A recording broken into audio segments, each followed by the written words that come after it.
Hello everyone and welcome to this short video in which I'm going to be talking about the 4 main barriers to intercultural communication. So let's get right into it. The first barrier to intercultural communication is uncertainty. We all in our cultural behavior have what is called a cultural script. What a cultural script essentially is that it's a collective programming of how people ought to act in certain circumstances.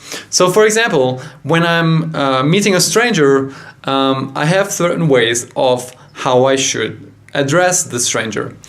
And different cultures have different scripts of how these things work. Now, if I'm communicating with someone from my own culture background, then these things will happen completely automatically, and I will be able to just use these cultural scripts and act in similar ways in these kind of circumstances. But when I'm meeting a stranger from another culture, first of all, I will not know how he or she is going to act. I lose my ability to predict his or her behavior. I lose my ability to interpret his or her behavior. And also, I don't know how I should act in that circumstances. For example, especially here in Iranian family life, they have so many terms that they're using to address each other, and I never know what term is the right one because I'm not familiar with this particular cultural script. And therefore, I'm constantly confused as to how to address these people.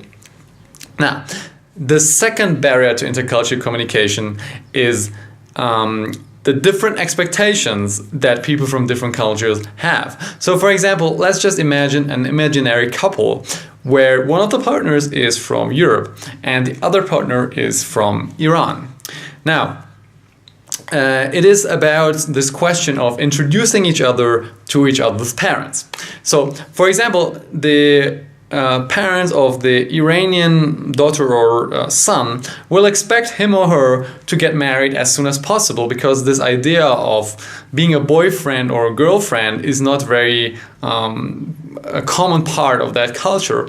And once people are really falling in love with each other, the expectation then is that they should go towards the steps for marriage quite quickly and to introduce each other's families to each other as soon as possible, obviously.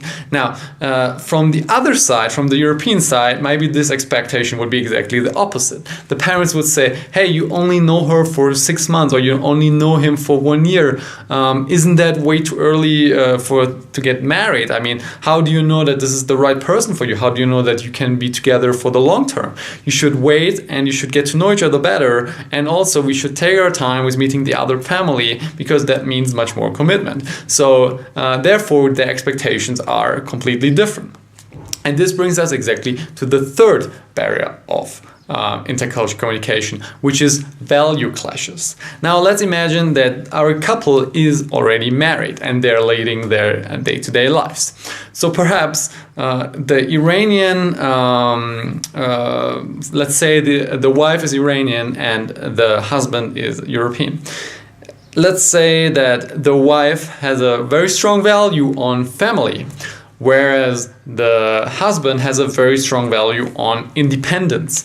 Now, what's going to happen is that the wife is going to be wanting to spend a lot of time together, most of the spare time together between each other and also with potentially their children.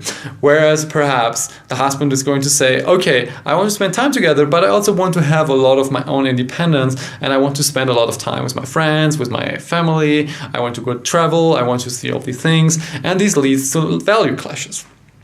Now, the only way to resolve this situation is to focus on common ground. All human beings have needs, and a lot of these needs are in common, and therefore by focusing on commonalities and by looking at similar approaches to things, often these value clashes can be resolved. And this brings us to the fourth barrier to intercultural communication, which is different communication styles. So let's take another example. For example, a Japanese candidate for a job wants to apply to a Western company, right?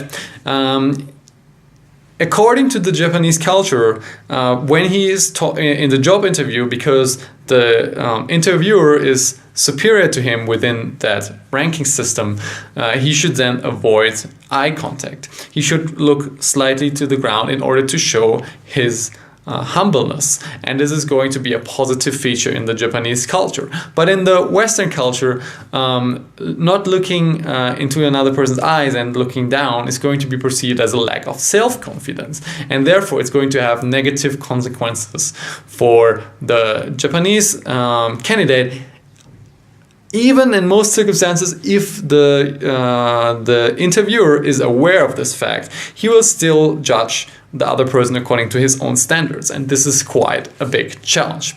To take another example from a similar situation from the same potential candidate is that he will only answer questions if he's asked any questions, because in this way again he will show that he's humble and that he's willing to listen to the other side, and this makes him a good candidate according to his own cultural standards. However, the European interviewer might perceive this as a lack of interest in the company, as a lack of being willing to put in your own effort.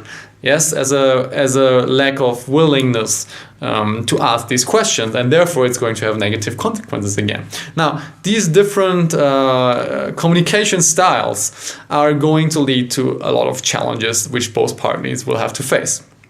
So now what I want you to do is to take all these 4 barriers and to think about examples that you had in your own life in which you were facing similar situations. And then to think about this question of what could you have done differently in these circumstances in order to resolve these dilemmas. So thanks for listening and have a good time. Bye-bye.